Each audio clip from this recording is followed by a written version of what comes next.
काशी नरेश की धर्म पत्नी महारानी ने निश्चय किया कि मुझे भी संत रैदास से ही गुरु मंत्र लेना है, दीक्षा लेनी है। हाँ, रानी ने प्रतिज्ञा कर ली कि जिन्हें देखते ही उनमें मेरी गुरु बुद्धि हो जाएगी, मैं उन्हें ही गुरु बनाऊंगी। आज उन्होंने देख लिया। बहुत से संतों को देखने के बाद जब संत रैदास को देखा तो निश्चय किया मैं इनसे गुरु मंत्र लूंगी। रानी ने लिया, फिर राजा ने भी ले लिया। अब तो काशी नरेश भी शिष्य हो गए संत रैदास के। काशी में और दूर दूर तक संत रैदास की ख्याति बढ़ने लगी। पहले तो संत रैदास जी नहीं दे रहे थे, टाल मटोल कर रहे थे, परंतु जब अत्यंत आग्रह देखा, श्रद्धा देखी, तो उपदेश दिया। और रानी ने स्वीकार किया कि महाराज मैं आप में जाति बुद्धि नहीं देखती हूं, मैं तो आप में ईश्वर रूप और गुरु रूप में आपको देखती हूं। गुरुदेव में कभी यह भाव नहीं रखना चाहिए, गुरु में ईश्वर का रूप देखना चाहिए। संत कबीर दास जी ने भी रैदास जी से अनुग्रह आग्रह किया कि आप रानी को उपदेश करें, तब जो है उपदेश दिया। तो समाज में फिर से एक बार हंगामा हो गया। अब तो रैदास जी सबको दीक्षा भी देने लगे। ये तो बड़ा अनर्थ हो गया, इसका न्याय कीजिए महाराज। राजा ने कहा कि बार बार किसी की परीक्षा नहीं ले सकते हम, परीक्षा हो चुकी है, बार बार भक्तों को कष्ट देना ठीक नहीं है। ब्राह्मणों ने कहा कि पहली बार जो उनकी परीक्षा ली गई थी तब तो उनके खुद के ठाकुर जी थे ना, हो सकता है कोई जादू टोना कर लिया हो, प्रभावित कर लिया हो अपनी मूर्ति में। इस बार हम लोग अपनी मूर्ति अपने ठाकुर जी को रखेंगे और फिर से परीक्षा होगी। राजा ने समाज के बात को स्वीकार कर लिया, कोई बात नहीं। देखो भाई, सोने को ही कसौटी पर खरा उतरना होता है, स्वर्ण की ही परीक्षा होती। कभी कोई किसी लोहे की परीक्षा होते देखा?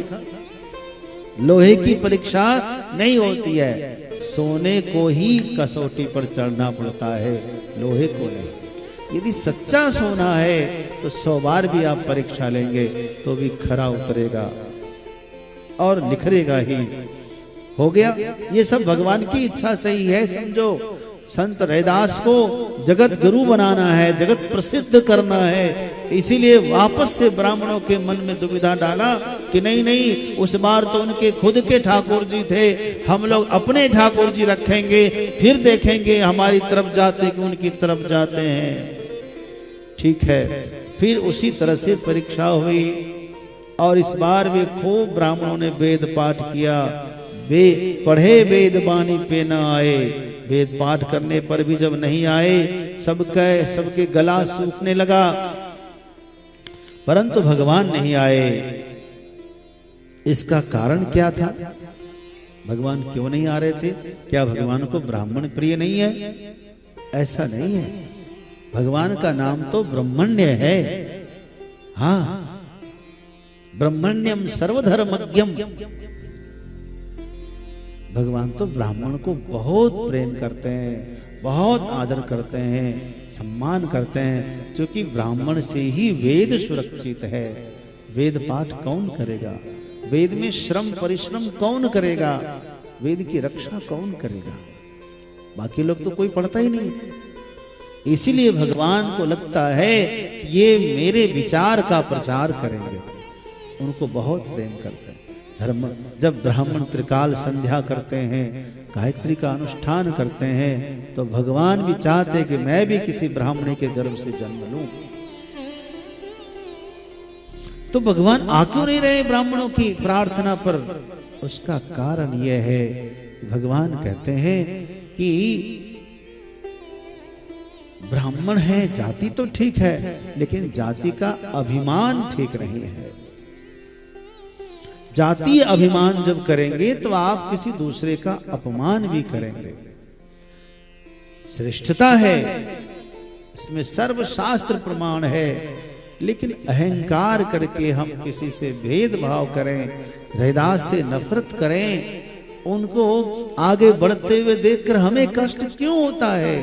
क्यों नहीं उनका भी सम्मान करें, है ना? ऐसा विचार करके ही भगवान उनके बुलाने पर नहीं आते कि किसी के प्रति हीन भावना न हो। भगवान को अभिमान से बहुत चिढ़ है। नारद भक्ति सूत्र में नारद जी लिखते हैं, क्या लिखते हैं कि तस्यापि अभिमान द्वेषित्वा दैन्य प्रियत्वा च। भगवान को दीनता प्रिय है, अभिमान प्रिय नहीं है। अभिमान से द्वेष है भगवान को, बस एक ही व्यक्ति से द्वेष है, बाकी सबको अपना मानते हैं सिवाय अभिमान के, इसलिए नहीं आए। लेकिन पुनः जब पुकार किया है, फिर से वही परीक्षा हुई और संत रैदास के पुकारने पर वही ठाकुर जी फिर आए भाई।